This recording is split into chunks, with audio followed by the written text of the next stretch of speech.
بسم الله الرحمن الرحيم. السلام عليكم ورحمة الله وبركاته. هذا الحين تبان معنا وحي بان تهاي نميلي مدحنا قميت بان نهاي وحن كقيب كلينا شركة تركيا بالأمانة نكلينا هذا السودان حيري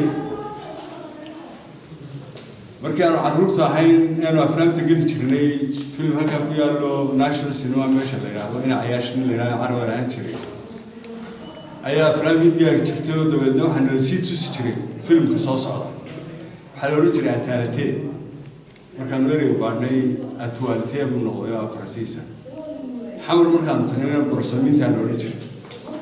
oo iyo balaagaad soo daqiiqada filmka soo socda inay madax dhaqameedka Turkiga ku socdaan ataalatiga sii mudaamin bari saddex email 2014 baa kontar oday inta laga soo dejiyay airport walaal jigjigeera lagu tahay oo wasiiradu ka hortageen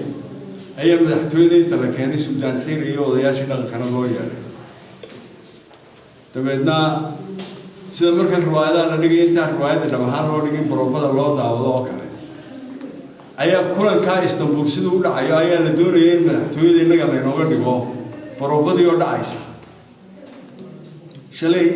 wasiirka arrimaha gudaha wuxuu qoray inaanu Turku qaranimada Soomaaliland burburin karin inaanu dowladda Soomaaliland ku jirin waxay kaas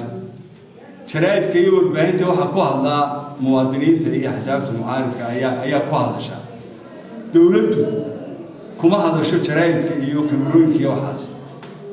dowladdu xiriir diblomaasiyadeed bay leedahay waa dowlado dabeedna iyadoo la ixtiraamsanay dowladdeena ay taagta daran ee Hargeysa fadhida wax ka awood badan haddii Turkiga tiraahdo arrimaha soo faragelin iyadoo inaga inoo sheegay soo faragelin maayo laakiin tii 2012 February markuu Axmed tagay London madaxweynuhu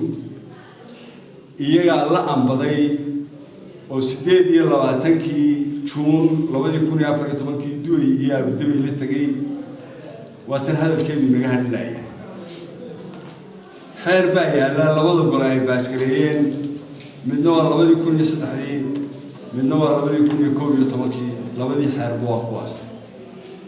in aliyaana cidii u tagta nimanka reer Soomaaliya wala dawlad wala NGO wala caaqil wala suugayahan wala fanaan khiyaam qaran inta kuma koobnayn gaariga qaada markabka qaada dayuurada qaada waa waras baa qoran labada golaas ahay 2012 ayaa la tabciyo qodob baa laga saaray waxa la yiri danta umadu halkii ay gasho iyo wixii wada hadal waxa galaya xukuumadda jamhuuriyadda Soomaaliland iyadoo looga jeedo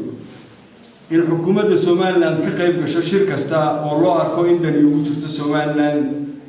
kana hor imanayeen jiritaanka madax banaanida qaranimada Soomaaliland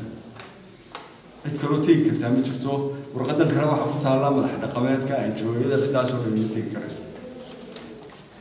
marnayna waraacada halkan noo soo joogsanaya oo oranaya dowladda Turkiga meel bay kaga dhacday Soomaaliya meel bay qaranimada kaga dhacday marna xiiray baa halkan noo soo joogsanaya sandulle of course baan ku tagaynaa Faysal iyo Array iyo inta xisbiyada xukuntaana way u daba faylaysaa abdi nabad leelahayo dad wararacba loo jiro waxa ku jiray waxay dameertu hooyada dabada uga nuugtaa dabaciye isku hadleen ma dambaa bidee garo waxa weeye dowladda Soomaaliland iyada la ambatay ixtiraafkii qadiyadda Soomaaliland iyada Turkiga la tagtay hadii dhuxdhuxi jirto iyada wada iyada salaadiinta qaarkood iyo uqaasha iyada diranaysa waarina isloogi muxuu oranayaa in waran cad go'aan kana yaala waa khiyaamo qaran qofkii ku kacaaba taala waa tan way qoran tahay baarlamaanka baaskareeyay madaxweynaha baa ka maalin waayay baarlamaanku u fasaxo sidoo ina waran cadeynta mikrofon soo qaateen oo yiraahdo waxa uu digay sidoo uu digaa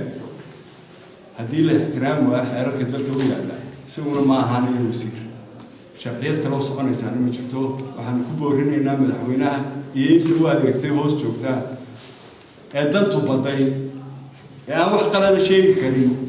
sayniishoodu waxay jirtaan waxaan leenahay shuruucda dalka hal ixtiraamo. Wassalaamu calaykum waraxmatullaahi wabarakaatuh.